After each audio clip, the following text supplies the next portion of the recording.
Om Ganati Mananda Shanganangana Sarakya Chuksurun Minitam Yanatajmai Sri Gurave Namaha Sri Chaitanya Mano Vishtam Stapitam Yera Bhutale Swayam Rupa Karamayam Dadati Swapanandikam Vandeham Sri Guru Siyata Parakamanam Sri Gurun Vaishnavam Sri Rupam Sagadatam Sahagana Ragana Sri Chaitanya Mano Sadvaitam Sabadutam Parijana Saitam Krishna Chaitanya Devam Sri Radha Krishna Paran Sahagana Lalita Shri Vishikhanvitam Shtam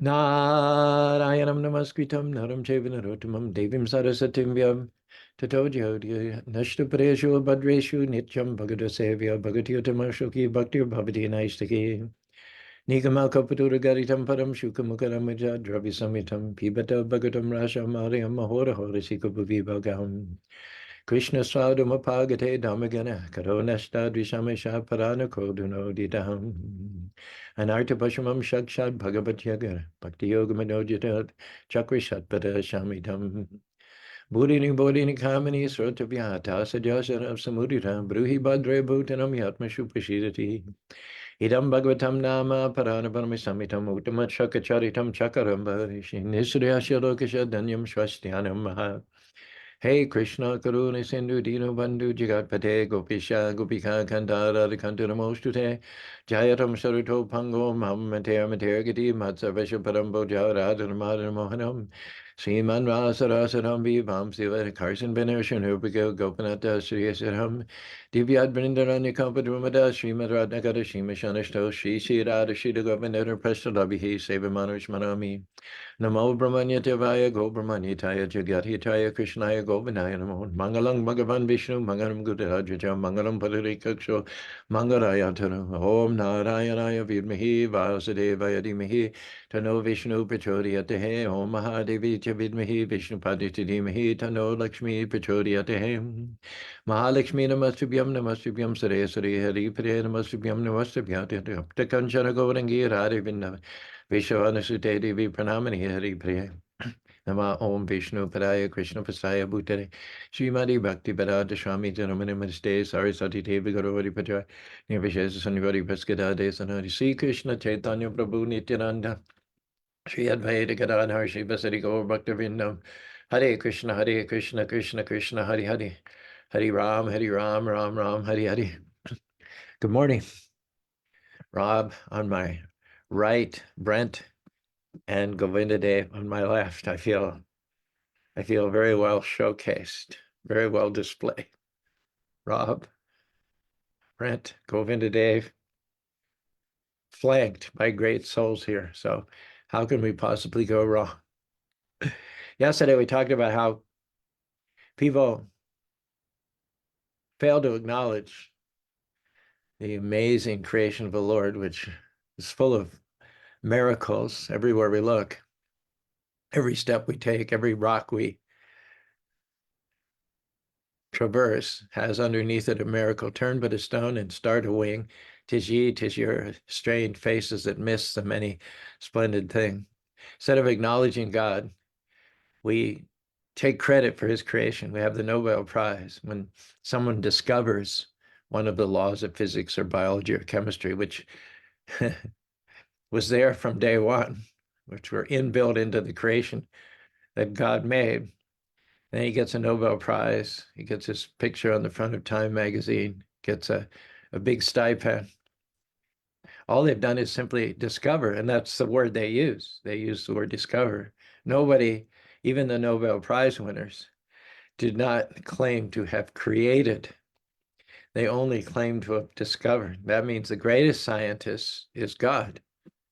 And yet, how many Nobel Prizes have they awarded to God? Not a single one. I told the story yesterday about the fellow who came to a small rural village and rented the town hall and put posters up all over town that if they would pay $5 and come on Saturday night, he would imitate the neighing of the horse, the clucking of the chicken, the quacking of the duck, the mewing of the kitten. People looked at each other. Why should we pay $5 for something that's common everywhere we live? Inside the house, outside the house, we're hearing all these barnyard sounds every day. there's no use, there's no utility to going to the town hall and paying a fee to hear the same things. But God has made millions and millions of mortis, millions and millions of forms into which the living beings take birth, 8,400,000 specifically, throughout the material world. He's created even more species of flowers and even more species of insects, more species of reptiles, more species of birds, more species of mammals. There are uncountable numbers of living beings that are spread throughout the material and spiritual worlds. And those worlds, Natasha Karanam Karam Javidite Natatsama Shivara Parasha Shakti Vivara Shobhavaka Bala Gyana Kriyaham. Even though, as we've mentioned, Krishna lives far beyond this material world, he has his transcendental abode, which resembles the whirl of a lotus flower.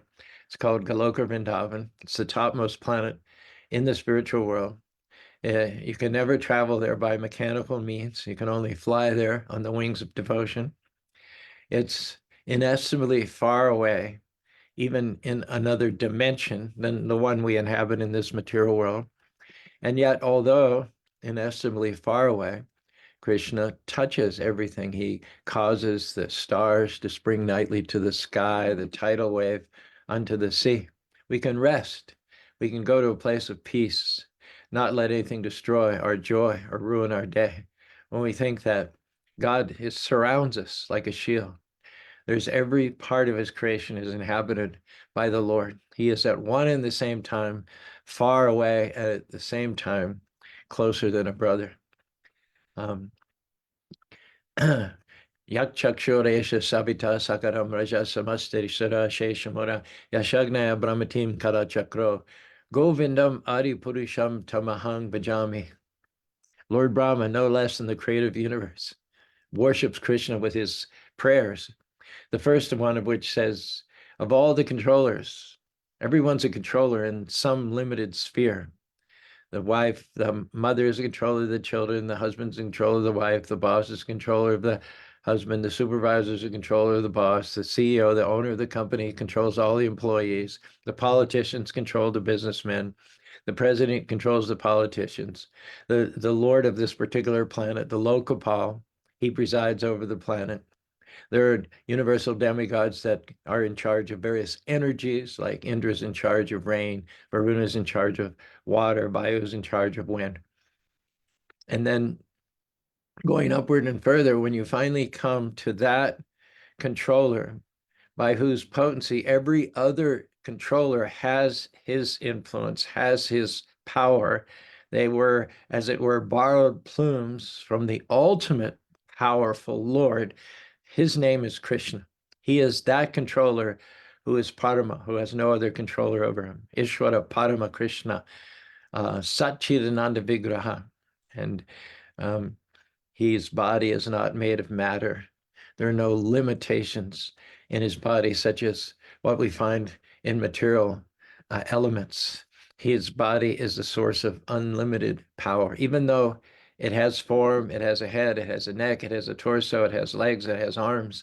Still, it is not limited in time and space in the sense that exuding, emanating from that body are unlimited parasha shakti, unlimited multifarious potencies, thus establishing Krishna as that personality than whom no one is greater or equal.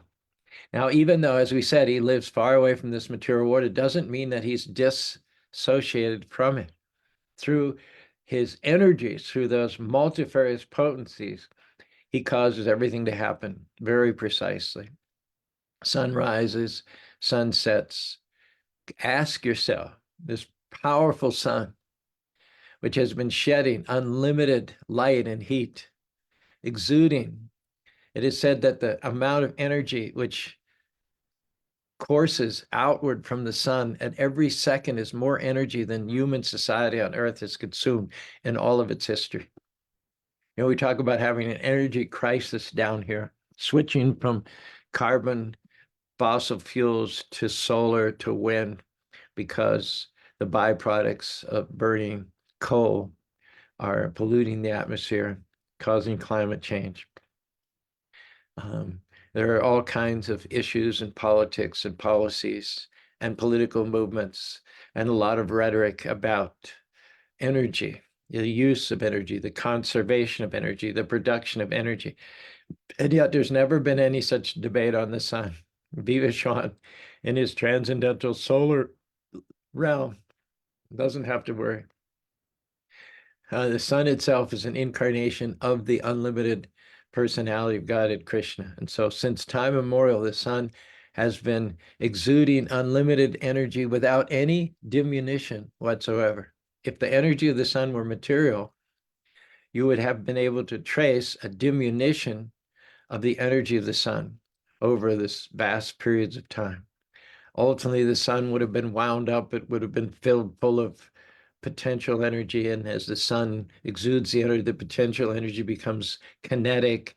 And the original potential energy diminishes. And eventually, the sun becomes cold in due course of time.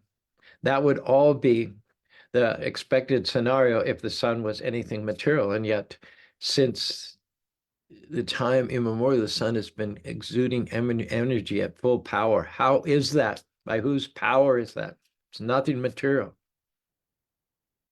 Heard a story about there was a rip-roaring kirtan going on in a temple in India, and these 18, 20-year-old brahmacharis were jumping 6 feet in the air, dancing back and forth. And there was an older devotee, been initiated by Prabhupada. He was in his mid-70s.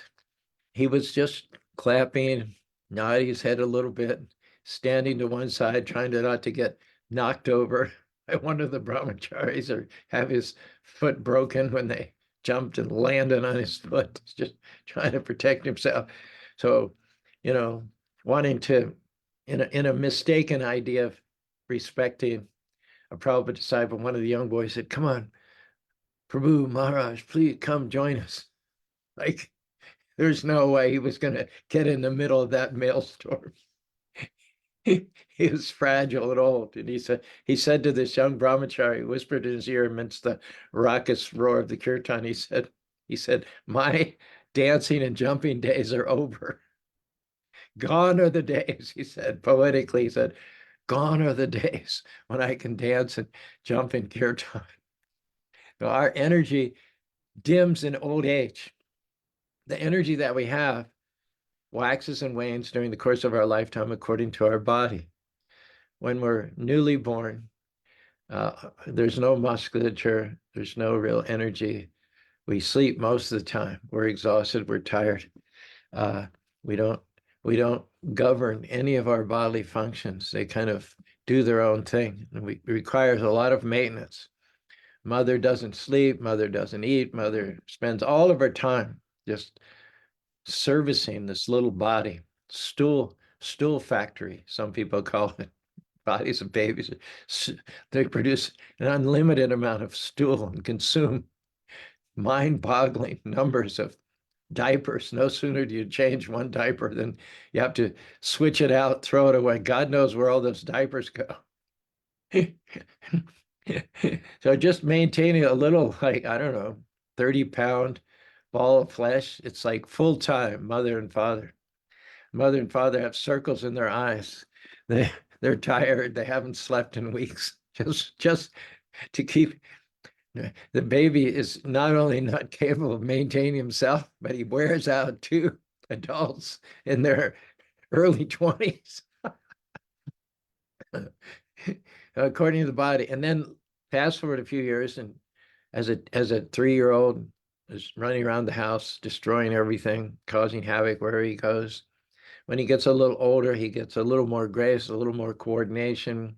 He gets a little more restraint and maturity, and so he may channel that energy into sports, baseball, football, field hockey. He may make a name for himself. And then that energy, part of it is sexual, and so he's looking for a girl. And he finds a girl, he gets married, and then that energy again expands itself. Pum sam sriyami tuni bhamani tayomi todi dugan atogri hachata shubtat janisha mahamiti.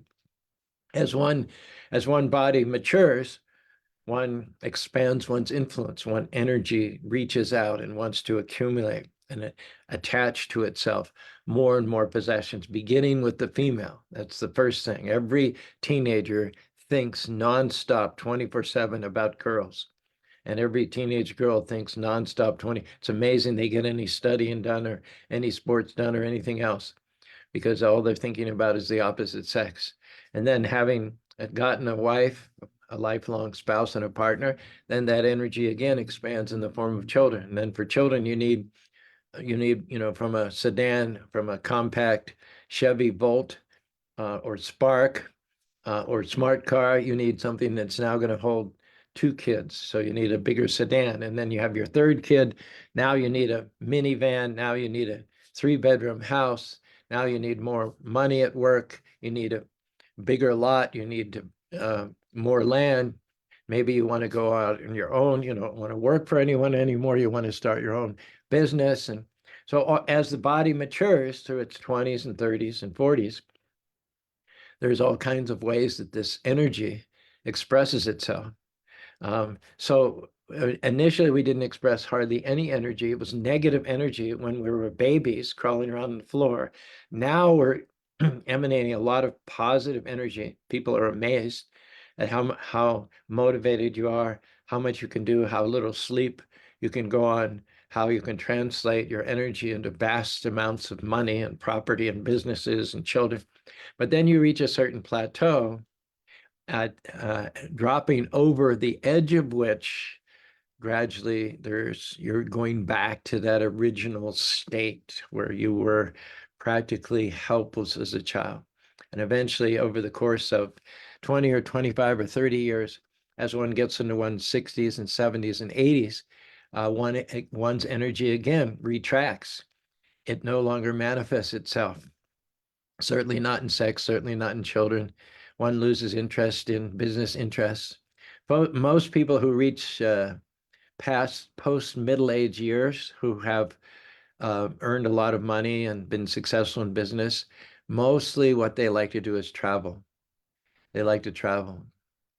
I'm on some mailing lists, resorts, cruises. Just sometimes you like to daydream about visiting the world, visiting various temples. And it's amazing how many resorts are out there in Mexico, Yucatan, Cancun, Jamaica, Dominican Republic, Costa Rica. You wonder you know, how is this such a huge industry? And the answer is most people, once they get into their 60s, this is how energy manifests. They've spent the first part of their life making money, and now they have nothing else to do except spend it. And the method of expenditure of choice is the preferred expenditure in old age is travel. The husband and wife, empty nesters, the kids have gone, so they rent out the house or downsize, and they spend all of their excess money on travel. When we were traveling before COVID to various cities to do the Festival of Colors, we had our festival truck, which is an international diesel 24-foot box truck, contained the stage, the flags, all the colors and paraphernalia. Then we needed a place for the devotees to stay. Motels are expensive. And so we have our own motorhome. And we'd stay for $35, $40 a day in RV parks. And our motorhome is like a 34-foot, bottom of the line. I forget what the brand is. But most of the motorhomes in these RV parks were $250,000. They started at $250,000 and go up. It was retired couples. Some of these motorhomes were unbelievable. They were obscene. They would have their own satellite dishes. They would have their own washer, their own dryer. They have these slide outs now, so you can you can turn your motorhome into a big living room with a big screen TV, have your own bar. It's amazing. Some of the motorhomes in these motorhome parks were um, million dollar traveling homes. So this is what old people do. Some of the motorhomes would have a bumper sticker on the back that said, "I'm busy spending my children's inheritance," like that. But then inevitably, even the husband and wife are enjoying their old age, and then one day one of them drops dead of a heart attack, and then the other partner no longer has a taste for traveling because their lifelong companion is gone. They feel lonely.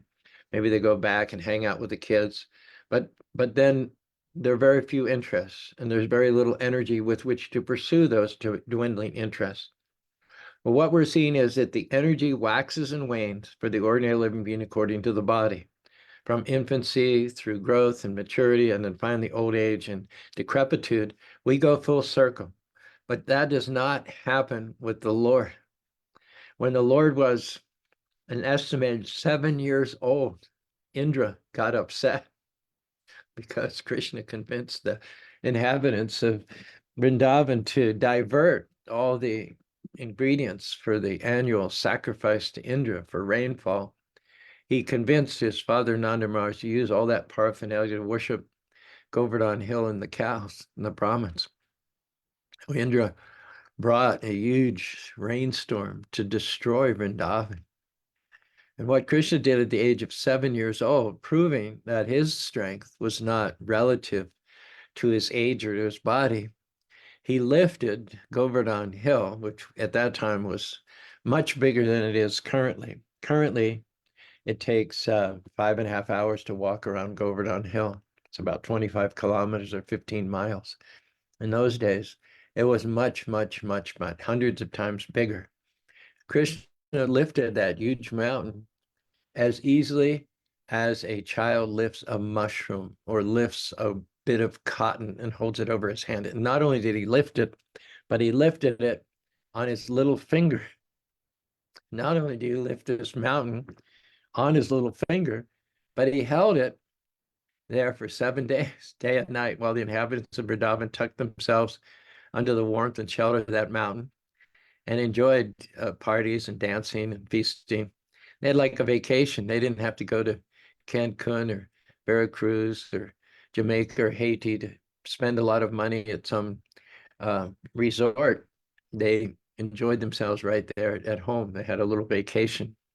You know how much fun it is to sit on the porch and look at the rain and hear the rain on the roof. So they were very warm and dry and comfortable and well fed underneath the umbrella of this mountain. And they were able to look out and see all this rainfall and wind and everything, be totally unaffected by it. They had their own all-inclusive vacation package right there in Vrindavan.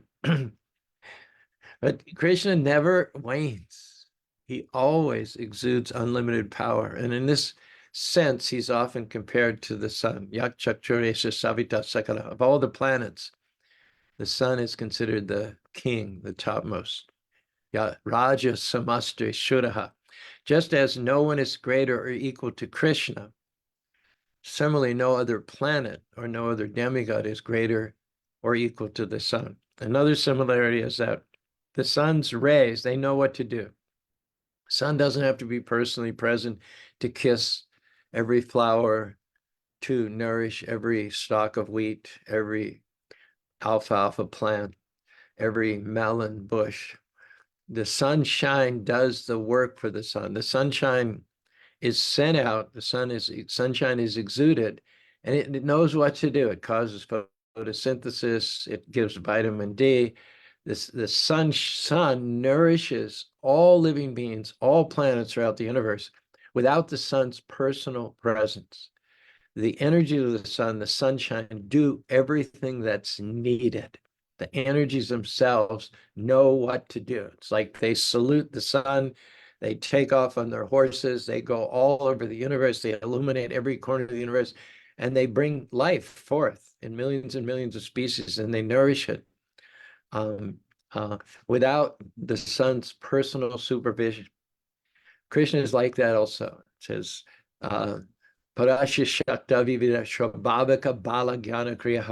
everything that we experience, just like everywhere there's sunshine, and we may not even be able to see the sun on a particular day because of a cloud cover, but the sun is there, and the sunshine makes its way through the cloud cover, and it continues in spite of it being an overcast day or a winter day. For instance, here's an example. Bhai Bobby with our grant, our governmental security grant, we got a number of lampposts, big, beautiful lampposts. And the company dug some holes and they put in some concrete footings so that if cars back up, the lampposts won't be damaged. And then you just bolt the lampposts on a plate on top of the concrete, which is like 4 feet high. And then there's no electricity, there's no plug-in. We're not on the grid. They're run by solar. So after they were installed a few days ago, I was marveling how beautiful they were. And they automatically come on after dark and they stay illuminated throughout the night. So I asked my boy, I said, where's the solar panels? They're just built to the top of the light. The light has a shelter light, the light is inside of a lantern, and the lantern, the top of the lantern, are solar panels, just little tiny solar panels, are very powerful.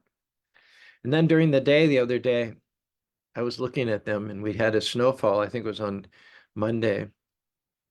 And the snow was packed, like 6 or 8 inches of snow on top of these lantern tops. So I thought, well, they won't go on tonight because, the sun would not be able to reach those panels through 6 or 8 inches of snow. But sure enough, they went on and they stayed on all night and half the day, some or other. The snow did not keep the sunshine from getting to those solar panels. So even though you may not be able to see the sun is shrouding our vision of itself by overhead clouds. Still, the sun is there. The sun is exerting its influence. The sun, in fact, itself is responsible for the clouds, who then give rain, which is another crucial element for our maintenance and our survival. The sunshine knows what to do. It knows what to do. That doesn't require the sun's personal supervision. Similarly, all the creation of the Lord is nothing more than the various diffused energies which originate from and emanate from the Lord. In the 7th chapter of the Bhagavad Gita, the 4th verse, it says, there are 5 gross material elements. And remember, these are all energies of the Lord. They're emanating from the Lord: earth, air, fire, water, and ether, sky. And there are 3 subtle elements, energies, which are mind, intelligence, false ego. So these are 8 energies which emanate from the Lord, just like sunshine emanates from the sun. 5 of them are gross and 3 of them are subtle. Then it says, aparayamitas tu anyam, bina prakriti mepanam. There's another energy which is the same nature, the same spiritual nature as the Lord himself, which are the living entities. We are created of the Lord's own body. We have the same qualities as he does. We are eternal, full of bliss and knowledge, just as the Lord is. But because we're infinitesimal, there is the tendency on our part to become conditioned by the material energy. Just like a particle of sunshine, it gets further and further and further from the sun, and then at some point it goes through the cloud covering, and the cloud then intervenes between the particle of sunshine and the sun itself, its source. So that particle of sunshine cannot turn and look back over its shoulder and see the sun. That makes sense? It tends to become covered by the cloud. The sun can never become covered by the cloud because of its vastness and its unlimited energy, but the little particle of sun in the form of sunshine can become covered by the cloud. So it says in the Bhagavad Gita, Krishna says, Maya dakshina prakriti suyate sacharam hetunanana jagad. Even though the energies of the Lord are working remotely, millions and millions of miles away, just as the sunshine is working remotely, thousands and thousands of miles away from the sun, still everything is controlled by remote control, by the sun and by the Lord. Maya dakshina prakriti. Now, this is a nice example. Imagine a young girl in her infancy. She hasn't matured. She's not yet capable of producing children. Now, let's call her Pradhan. In other words, her identity rests in her potentiality, not in what she is at present, but what she is capable of doing in the future. So that's this material energy: earth, air, fire, and water. In the beginning of creation, They are called the conglomerate material elements. They're all there, everything's there, but it hasn't gelled, it hasn't quickened to the point that it's producing life. Now let's imagine this young girl, she gets mature, and now it's time for her to find a husband. Let's call the husband Prakriti. Now she's mature. Now she has the physical attributes that she can produce children. She has the emotional composition that she can become attracted to and fall deeply in love with a male. So let's match up Pradhan with Purusha. Let's match up the nature, earth, air, fire, and water with the male. Now, just like a female cannot produce children independently, but she has to be injected with the semen of the male in order for there to be products and children, similarly, Pradhan is injected with the living beings through the glance of the Lord. That is how reproduction takes place. The Purusha, the supreme male, the creator of everything, he glances at Pradhan, the conglomerate material elements, and through his glance, he impregnates Pradhan, this material nature, this feminine entity. And then, as a result of being impregnated by the glance, and as a result of maturing herself, there are byproducts, and those byproducts are called Prakriti. This, in a simplified way, is the story of creation. Pradhan is Mother Nature. Purusha is the Supreme Personality of Godhead. After he impregnates Pradhan with the living beings, the unlimited infinitesimal spirit souls with his glance, then they spring up in 8,400,000 species of life, and then they're known as Prakriti. Now, Krishna himself, who lives in the lotus world planet of Goloka Vrindavan, is the first cause. He's the remote cause. He starts things in motion. Though he personally does not touch the material world, he glances at the material world through one of his plenary portions, and then remotely, one thing leads to another, one cause creates another effect, that effect in turn becomes another cause, that cause becomes another effect, and so on and so forth. And the whole domino of cause and effect, cause and cause and effect begins. And if you want to trace back, then you go back, my father caused me, his father caused him, his father caused him, and you go back to the first cause, who himself has no other cause, who, being causeless, has nevertheless remotely caused everything else. That is called Govindam Adi Purusham, the original person, who was preceded by no other cause, by no other person, that original cause of all causes. That personality, that entity is glorified by Lord Brahma. Now, here in the prayers of Gajendra, he's calling out to that supreme Adi Purush. He calls him Adi Aksha. That means he's the original eye of the universe. The sun and the moon are considered the eyes of the Lord. So in the course of praising the Lord, Gajendra refers to the Lord as Adi Aksha.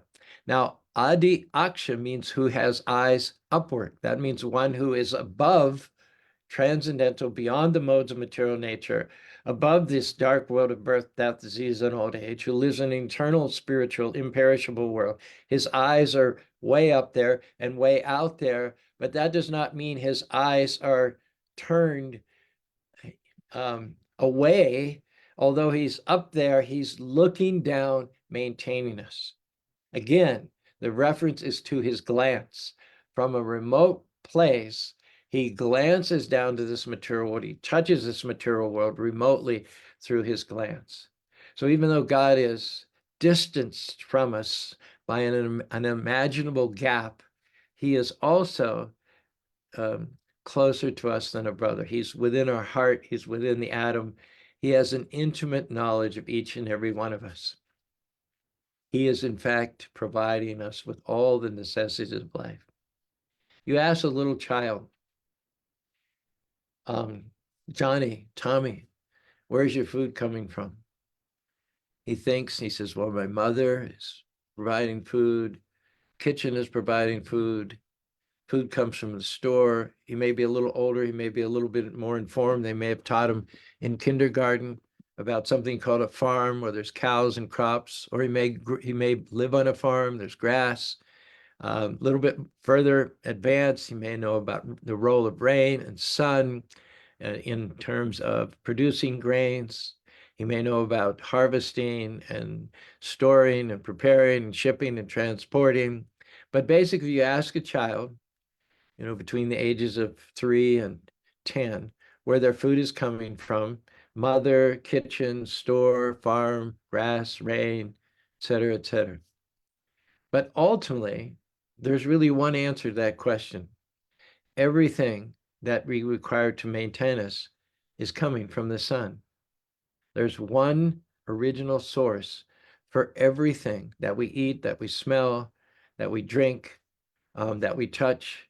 Everything ultimately comes from the sun. Similarly, everything ultimately comes from Krishna. Yak Chakshur Esa Savita Sakalakaram, the sun himself, who is the remote cause of everything in this material world. He himself gets on his chariot every day, appears on the eastern horizon exactly to the nanosecond, traverses his course from east to west, and disappears from our sight exactly according to a prearranged schedule. The question is, who is the Lord of the sun? By whose order is the sun appearing and disappearing exactly according to a precise schedule?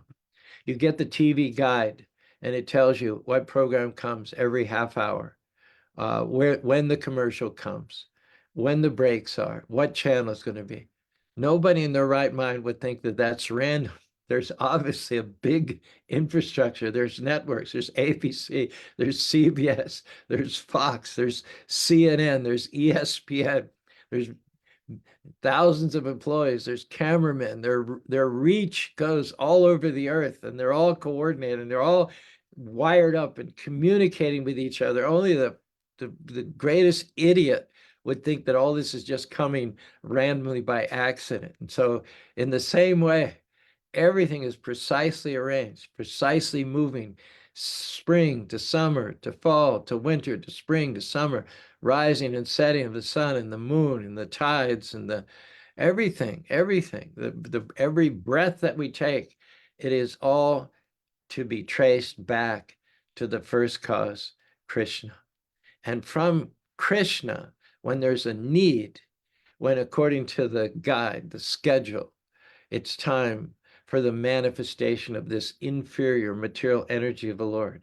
It's time for the material universe to manifest itself. Krishna expands into an expansion of an expansion of an expansion, and that expansion of an expansion of an expansion, several times removed, called Mahavishnu, lies down in a corner of the spiritual world, and he goes to sleep. And as he exhales, breathing out, millions and millions of universes emanate. That Mahavishnu then further expands into Garbhodakshay Vishnu, causing each one of those universes to grow, just as the soul within the body of the mother causes the embryo to expand during the 9 months of gestation. In this way, the Lord further enters into every universe, and then inside of each and every universe, which has been entered by Garbhodakshay Vishnu, who is an expansion of Mahavishnu, who is an expansion of Krishna, there's a final expansion called Kshirodakshay Vishnu, who enters into the body of every living being. He's called as the Paramatma, the Super Soul. And when we come to the end of our life, and this miraculous body no longer has energy, we go full circle, just like that child required two young parents in their 20s, brought them to the point of sleeplessness, brought them to the point of exhaustion, just maintaining that little 30, 35, 40 pound of the body of their offspring. Like we said, that child was not only not able to maintain himself, but he required two full-time parents and sometimes nurses and sometimes nannies in addition to maintain him. The end of the life, it comes full circle to the same thing.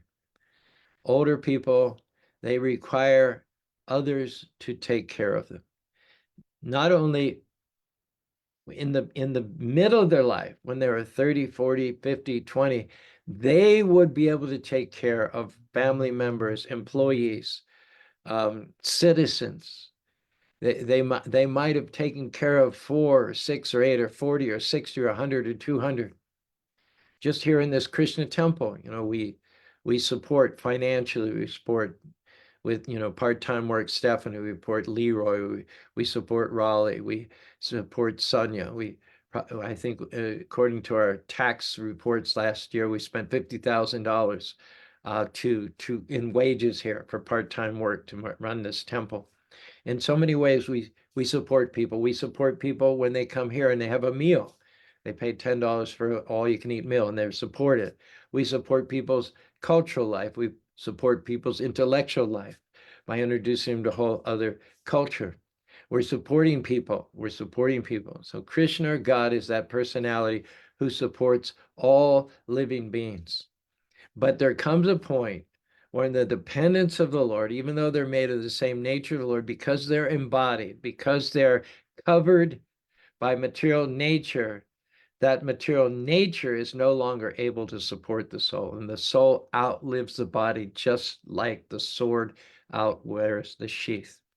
And finally, when the body is not only not able to take care of itself, but so many people are involved in the nursing home, in the retirement home, in the convalescent home, in maintaining the body, feeding the body, cleaning the body, and then finally, the soul can't even, that body which is being maintained by others, fed by others, cleansed by others, clothed by others, finally, even then, the soul can no longer remain in the body. But what happens is the super soul, that unlimited portion of the Lord who lives in the heart, accompanying the living being, the super soul identifies, and with its unlimited power and its reach throughout all of material nature, the super soul, based on the karma, the decisions, the action and reactions of that individual soul throughout the course of its previous life, the super soul arranges the next body for the living being.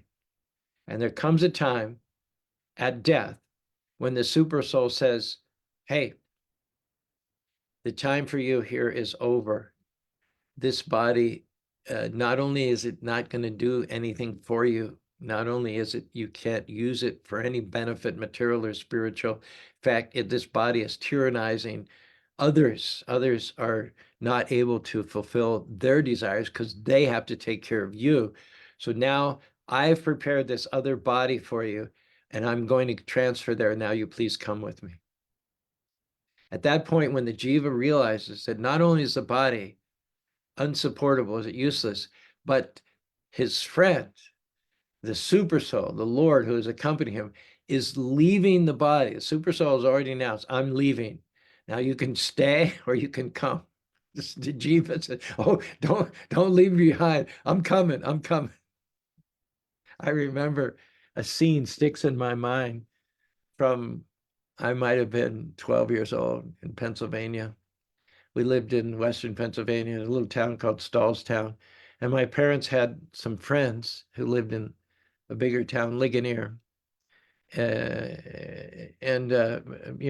just as my parents were best friends with Smitty and his wife, Laura, we were best friends with their kids. Gary Smith, he was about the age of me and my brother. So I remember at one time we played a softball game, a game in the Little League, and the game was over. And we were going to go, a few of us were going to go somewhere, Dairy Queen or something, to celebrate. And we were driving off, and some or other we forgot Gary. Gary was in his house. We were leaving from his parents' house to go, a half a mile to the Dairy Queen. And I remember Gary coming out of the house and seeing us begin to pull down out of his, going away from him. And I remember looking through the back window of the station wagon, seeing Gary there in the street, all forlornly saying, hey, wait a minute, I want to go too. I don't want to stay here all by myself. So that's the image. So the super soul being unlimitedly influential and knowing exactly what the karma is of the living being has prepared just the right body according to its consciousness. And the super soul is saying, I'm going, you want to come or you want to stay. And I'm seeing the soul as, no, I don't want to stay here. Don't leave me. I'm going too. I'm coming too.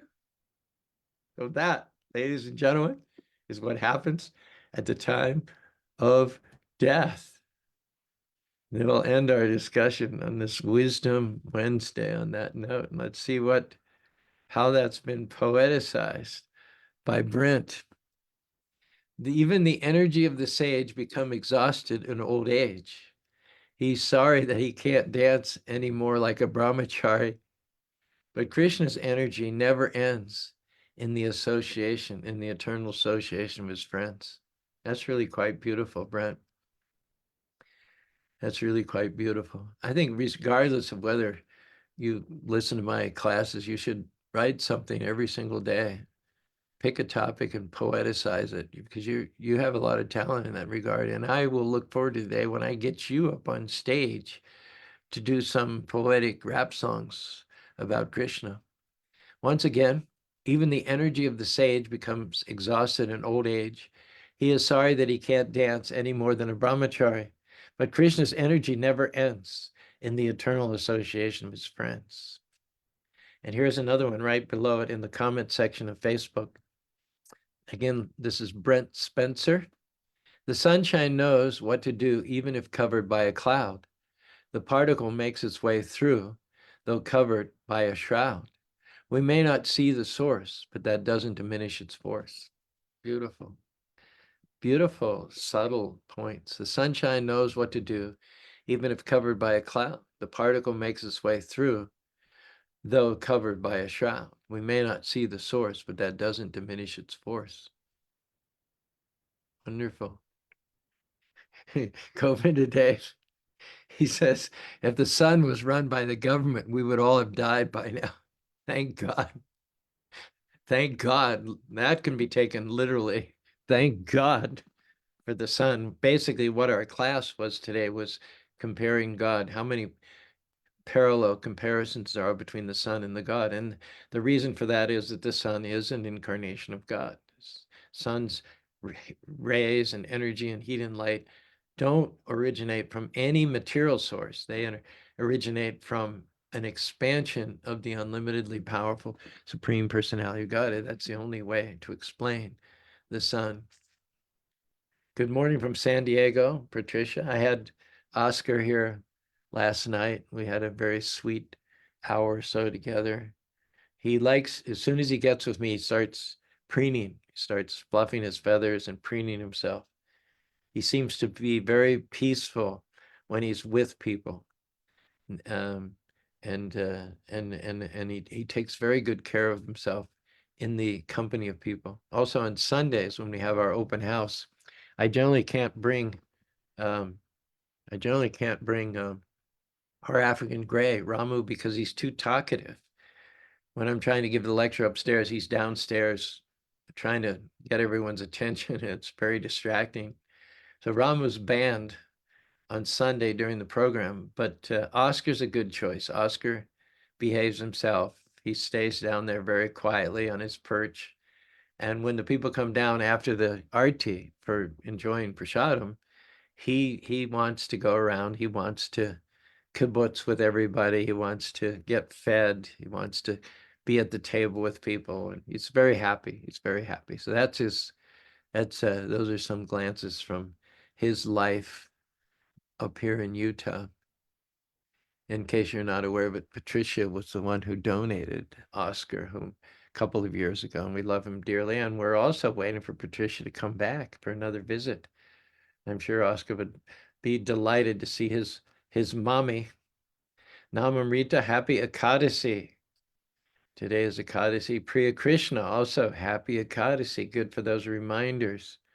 Divya Joshi, Haribo, George Pratt, Brent Spencer. Thanks to all of you for joining. Those are all the comments I see. There might be some more hidden, but it's not showing to me right now at the moment. So let's go over here to Rob, and wind up our Wisdom Wednesday with wisdom from Rob. Hare Krishna, Prabhuji. Haribo. It's definitely not wisdom from me. It's just all wisdom from you, put in different words. Well, it's not from me either. I'm just repeating what I've heard. So there you go. A couple of parrots. All Yeah, right. with hopefully some realization. Yes. Okay. We can only imitate what God did create. Right. We act like lords with our limited control, but only God has control in full. Right. Mm-hmm. We go out like we come in, helpless, smelly, and wrinkly skin. That's pretty graphic. Everything is according to Krishna's design. Everything in its place, everything in its time. Mm-hmm. Nice. Nice.